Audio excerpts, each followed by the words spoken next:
성경은 무엇이든지 우리가 기도하고 구한 것은 받은 줄로 믿으라고 말씀을 하십니다. 하나님은 우리를 얼마나 사랑하시는지 무엇이든지 기도하고 구하면 그대로 된다고 말씀을 하시죠. 독생자 예수 그리스도를 우리를 위해서 주신 주님께서 우리가 원하는 것은 무엇이든지 주고 싶지 않겠습니까? 그런데 그대로 되기 전에 내 쪽에서 해야 할 것이 있어요. 하나님은 이미 다 주셨고 하나님이 주신 것을 우리가 구하는 대로 믿기만 하면 받는다고 말씀하셨는데, 바로 여기에는 내 쪽에서 해야 할 일이 있는데, 그것은 뭐냐? 구한 것을 받은 것으로 여기는 것입니다. 주시는 것은 하나님 마음대로 하실 수가 있지만 내가 구한 것을, 하나님께 요구한 것을 믿어서 받아들이는 것은, 그대로 믿는 것은 내 쪽에 있는 것입니다. 하나님이 그것을 해주실 수가 없죠. 구한 것을 받는 것으로 여기는 것은 내 쪽에서 하나님의 말씀을 신뢰하는 거예요. 여러분, 사랑하면 신뢰하게 됩니다. 신뢰해야만 사랑하는 것이 아닙니다. 사랑하면 신뢰하도록 되어 있습니다. 마태복음 7장 7절은 구하라 그리하면 너에게 주실 것이요, 찾으라 찾을 것이요, 문을 두드리라 두드리면 열릴 것이라. 그러니까 무엇이든지 우리는 날마다 구하고 날마다 받아야 될 줄로 믿습니다. 오늘은 구하고 내일은 구하지 않는 것이 아닙니다. 날마다 구하고 날마다 받으십시오. 할렐루야. 그러나 우리는 구할 때 구한 것을 조금도 의심해서는 안 됩니다. 눈곱만큼도 의심하면 안 됩니다. 아까 하나님을 신뢰하는 것은 우리 몫이라고 그랬잖아요. 그렇기 때문에 내가 구한 것을 하나님이 이거 너무 터무니 없어서 주실 수 있을까? 아무리 그래도 그렇지 내 형편이 이런데 이 일이 이루어질까? 과연? 이렇게 눈곱만큼도 의심하면 안 돼요. 성경은 이렇게 말씀하시죠. 오직 구하고 조금도 의심하지 말아라. 의심하는 자는 마치 바닷물에 밀려 요동하는 바다 물결 같아. 바람이 이렇게 불면 물결이 이쪽으로 가고, 바람이 이쪽에서 불면 이쪽으로 가고, 향방이 없어요. 기도해놓고도 될까? 의심하는 사람은 바람에 이리저리 밀려 요동하는 바다 물결 같다. 그래서 환경을 따라 떠밀리고, 세상에 따라 떠밀리고, 생각에 따라 떠밀려 다니고, 조직에 따라서 떠밀려 다니는 거예요. 사상에 따라서 떠밀려 다니는 거예요. 좌파니 우파니 하고 떠밀려 다니는 거예요. 그러나 좌파가 됐든 우파가 됐든 사상이 어찌 됐든 간에 예수를 방해하고 하나님의 말씀의 의도와 반대되는 그것을 추종하는 것은 절대 따라가면 안 되겠죠? 이게 바로 우리의 믿음의 근거가 되는 거예요. 내가 좋아하는 집안 어른이 이번에 대통령이 나오니까 집안 어른이니까 뽑아야 된다. 근데 그 집안 어른이 예수를 방해하는 사람이야. 뽑으면 안 돼요. 아버지라도 뽑으면 안 되죠. 이런 사람들은 주님께 초점이 없는 거예요. 성경은 이렇게 말씀하시죠. 너희가 내 안에 거하고 내 말이 너희 안에 거하면 무엇이든지 원하는 대로 구하라. 그러니까 주님이 내 안에 사시고 내가 주님 안에 살고 있다면, 다시 말하면 내가 포도나무에 딱 붙어 있다면 무엇이든지 구하라는 거예요. 하나님은 이미 나를 사랑하셨고 이제 내가 하나님을 신뢰하기만 하면 우리 인생에서 무엇이든 원하는 대로 구하는 것은 이루어진다. 이것은 구원받은 사람만이 누릴 수 있는 기쁜 소식입니다. 그렇기 때문에 여러분, 오늘 방송을 통하여서라도 혹시 우리 교회 설교를 듣는 분들은 예수를 믿지 않는 분이 계시다면, 또 우리 성도들 가운데서도 실제로 믿지 않는 분이 계시다면 먼저는 예수를 믿어야만 합니다. 예수를 믿지 않으면서 오늘 너무 은혜가 됐어, 정말 그럴 것 같은 말씀이야, 그런다고 이루어지는 것이 아닙니다. 먼저 포도나무에 가지가 붙어 있어야 되는 것입니다. 어떤 분들은 이렇게 이야기합니다. 혹시 성도십니까? 그러면 아니요, 저 목사인데요. 혹시 성도님이십니까? 그러면 아니요, 저 장로인데요. 이렇게 말하는 분이 계세요. 그건 틀린 거예요. 장로나 목사는 직분이지 그것이 구원과 관계 있는 건 아니에요. 오로지 성도만 구원과 관계 있는 거예요. 그래서 기도하기 전에 먼저 예수님을 묻는 것이 먼저예요. 믿음은 남반호하는 것입니다. 다시 말하면 믿음은 취하는, 즉 보이지 않는 영의 세계에서 이루어진 것들, 보이지 않는 영의 세계에서 이루어진 일들을 믿음이라는 통로를 통해서 현실 세계로 가져오는 거예요. 믿음은 영의 세계는 보이지 않아요.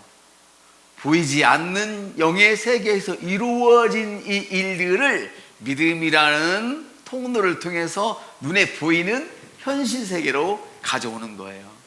그래서 히브리서 11장 1절은 이렇게 말씀하십니다. 믿음은 바라는 것들의 실상이요 보지 못하는 것들의 증거라고 말씀을 하십니다. 믿음은 바라는 것들의 실제입니다. 보이지 않는 것들의 권리 증서입니다.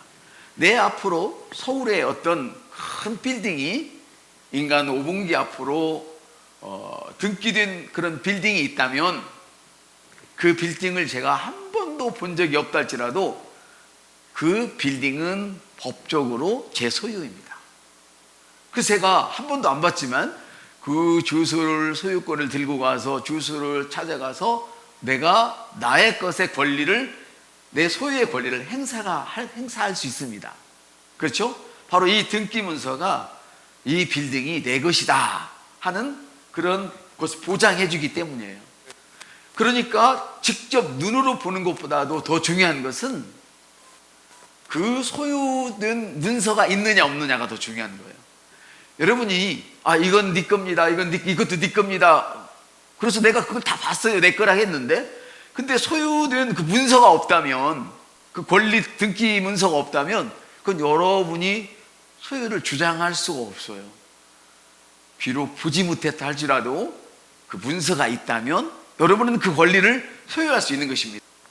그래서 눈으로 직접 보는 것보다 더 중요한 것은 내가 지금 소유하고 있다 하는 그런 등기 권리와 같은 그런 문서가 필요해요. 권리증이 필요하다 그 말이에요. 그것을 주님은 믿음이라고 말씀하셔요. 보이지 않는 것을 너는 이미 가졌다. 할렐루야. 주님은 이미 가졌다고 말씀하세요. 마가복음 11장 24절로 본문이 그것을 증거하고 있죠. 그러므로 내가 너에게 말하니 기도할 때 너희가 바라는 것은 무엇이나 받은 것으로 믿으라. 받았다 이 말이에요. 할렐루야. 너가 받은 것으로 믿으면 그대로 되리라.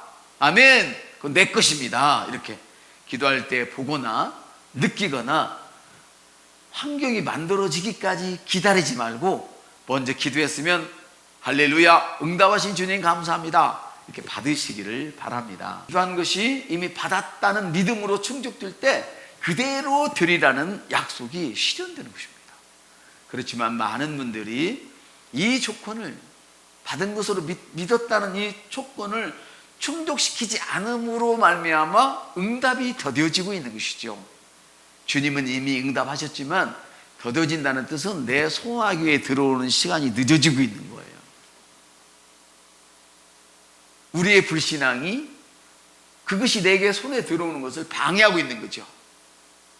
다니엘아, 너가 첫 주님 앞에 겸비하던 그날 주님이 네 기도를 들으셨다.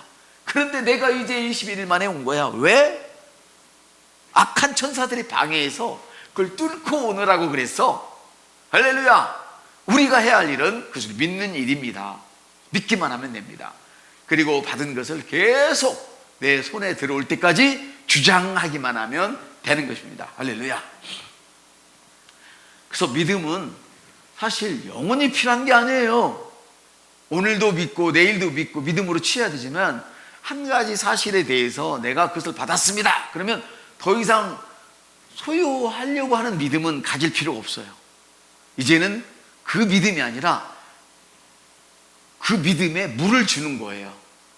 하나님 주셔서 감사합니다. 할렐루야. 자, 생각해 보세요. 예수님께서 나사로의 무덤을 향하여 뚜껑을 열어놓으라고 말씀을 하십니다. 그리고는 하나님께 손을 들어 기도합니다. 주님, 항상 제 기도를 들어주신 것을 감사합니다. 그리고는 나사로는 지금 썩었어요. 묶여 있어요. 꽁꽁. 근데 죽은 나사를 향하여 살았다고 믿고 믿으니까, 죽은 나사를 향하여 주님 눈에는 살아있으니까, 나사로야 이제 그만 나와라 이렇게 얘기해. 나사로야 나오라니까 나사로가 그냥 홍보물 동인태로 통통통 광식처럼 그냥 튀어나와 버렸어요. 그러니까 풀어놓아 다 얘기하라고 그러잖아요. 주님은 이미 영 속에서 그 사실을 믿으셨어요. 이제는 더 이상 믿음이 아니라 사실대로 이제는 말하고 생각하고 행동하기만 하면 되는 거예요. 할렐루야. 그래서 응답의 약속은 믿음의 약속 때문이지 느낌 때문이 아니란 말이에요. 어떤 분은 자기 누가 아팠는데 하나님이 살려준다고 어쩌니게 기도하는데 응답하셨어요. 근데 어쩌니게 응답했는데 아침에 죽으셨어. 그런 분이 계셔요. 그 이분 기도를 잘못했다는 거예요? 뭐예요? 그런 의미가 아니죠. 응답이라는 거는 느낌에 초점을 두면 안 돼요. 여러분 그러잖아요. 여러분이 막 주여 불러 할 때는 안 된 일도 믿어지고 막 긍정적으로 되는 것 같잖아요. 그러면 긍정이라고 다 되든가요? 물론 성경은 대단히 긍정적이에요. 긍정적인 말을 우리가 잘 이해를 해야 돼요. 긍정적이라는 말, 부정적이라는 말을 우리는 너무 그리스도인들도 잘못 알고 있어요. 누군가가 말을 할 때 싫게 말을 하면 부정적으로 여겨요. 그게 아니에요. 긍정이란 말은 있는 모습 그대로를 인정하는 것이 긍정이에요. 그럼 제가 무식하면 무식한 걸 인정하는 게 긍정인 거예요. 어거지를 써서 무식한데 나는 유식해, 이게 긍정이 아니에요. 그건 부정이지. 무식한데 어떻게 유식하다고 그래요? 개뿔도 없으면서 명품으로만 다니고 개뿔도 없으면서 칼질만 하러 다니는 것이, 그것이 긍정이 아니에요. 또 하나 긍정은 뭐냐? 나는 가난하고 무식하지만 나를 구원하신 주님이 나의 가난을 가져가시고 나의 무식을 가져가시고 지혜를 주셨기 때문에 나는 지혜롭습니다. 이게 긍정인 거예요. 그렇기 때문에 내가 부유합니다. 이게 긍정이란 말이에요. 부정은 뭐냐? 나는 무식합니다. 근데 자기가 막 유식하다고 뽐내는 게 부정이에요. 그게 또 주님께서 다 주시고 너는 주님이면 무엇이든 할 수 있다고 하는데 주님을 반대하는 것, 사실을 반대하는 것, 그게 부정이란 말이에요. 그러니까 오늘부터는 우리가 긍정과 부정을 잘 생각하면서 사셨으면 좋겠다는 생각이 들어요. 이게 영성이에요. 영성. 아멘. 사랑하는 성도 여러분, 응답은 약속의 말씀 때문이지 느낌이 아닙니다. 죄를 용서받는 것도 말씀 때문에 받은 것이지 우리의 느낌 때문에 죄를 용서받은 것이 아닙니다. 눈물을 철철 흘렸다고 용서되는 게 아니에요. 얼굴이 막 타들어가는 뜨거운 회개의 눈물을 흘렸다고 용서된 게 아니에요. 말씀 때문에 용서되었고, 그리고 그 감정이 있는 것이죠. 그래서 믿음은 우리의 것이 된 것을 하나씩 꺼내 쓴 통로예요. 믿음은 하나님이 우리에게 주신 것들을 하나씩 꺼내어 쓰는 통로입니다. 할렐루야. 그래서 그러므로 여러분, 믿은 것은, 기도한 것은, 구한 것은 이미 받은 것으로 믿으시기를 바랍니다. 그것이 바로 우리가 버리지 말아야 할 확고하고 확신 넘치는 담대함이에요.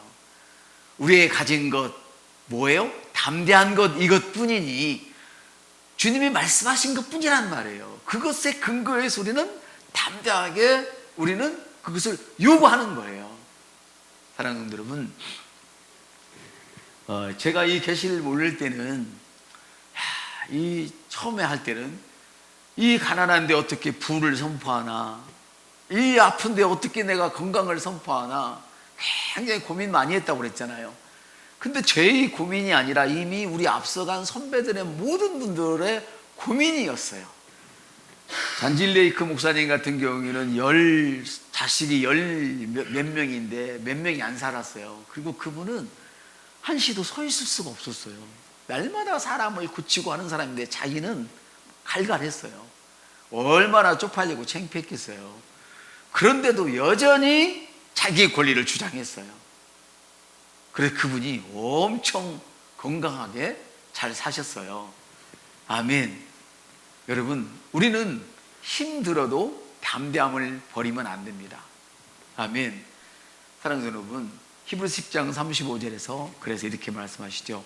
그러므로 너희는 담대함을 버리지 말라. 이것이 큰 상을 얻느니라. 여러분, 예수님께서 길을 가시다가 무화과 나무를 저주했습니다. 사실은 주님이 그 무화과 나무를 저주할 때 이미 죽었습니다. 그 이파리는 그대로 살아 있었습니다. 산 것처럼 보였습니다. 뿌리는 말랐지만 살아있는 것처럼 보였습니다. 정작 제자들이 그것이 죽었다고 느낄 때는 무화과 이파리가 말란 후에야 죽었다고 느꼈습니다. 저와 여러분이 재정을 위해서 선포했다면 이미 그 재정의 뿌리는 살아난 것입니다. 질병을 저주했다면 이미 저와 여러분에 있는 질병이 뿌리채 말라버린 것입니다. 근데 이파리가 아직 마르지 않아서 남아있는 것이죠. 그래서 속으시면 안 되는 거예요. 이미 우리가 말하는 순간 뿌리채 말라버렸습니다. 할렐루야. 그리고 여러분, 우리가 야고보서 5장 7절은 이렇게 말씀하세요. 농사꾼이 농사 지을 때 그 힘들고 어려워도 포기하지 않고 끝까지 열매 맺는 것을 기다리면서 인내하는 걸 봐라. 야고보서 5장 7절은 그렇게 말씀하세요. 그러므로 형제들아, 주께서 오실 때 인내하라. 보라, 농부가 땅에서 난 귀한 열매를 바라보고 이른 비와 늦은 비를 받을 때까지 오랫동안 그것을 위하여 인내하느니라 말씀하십니다. 그러므로 여러분, 우리는 반드시 두 가지 확신을 가져야 됩니다. 하나는 하나님이 내 기도를 이미 들으셨다. 하나님이 내 기도를 이미 들으셨다. 아멘. 둘째는 응답을 보기 전에라도, 눈으로 보기 전에라도 그것을 이미 나는 받았다. 두 가지. 하나님이 내 기도를 들으셨다. 나는 내가 기도한 그것을 이미 받았다. 할렐루야. 육신의 눈은 지금 환경에 안 보이고 실제로 일어나지 않는 것처럼 보여도 실제로는 기도하는 순간 이미 일어났단 말이에요. 예수님이 말씀하시는 순간 나사로는 이미 무덤 속에서 살아 있었단 말이에요. 할렐루야. 그러나 그것을 꺼냈을 때 사람들 눈에는 풀어 놓았을 때 비로소 살아있는 모습을 봤을 뿐이지, 무화과가 어떻게 됐어요? 이미 뿌리채 말랐어요. 그러나 사람들은 이파리가 말랐을 때 비로소 죽은 것을 알게 된 것 뿐이에요. 이해되시죠? 그러므로 선포할 때 아무 일이 일어나는 것처럼 보이지 않아도 말씀을 하나님이, 내가 하는 말을 하나님이 들으셨고 내가 기도하는 것은 이미 그대로 되었다. 이렇게 여러분이 믿기만 하면 됩니다.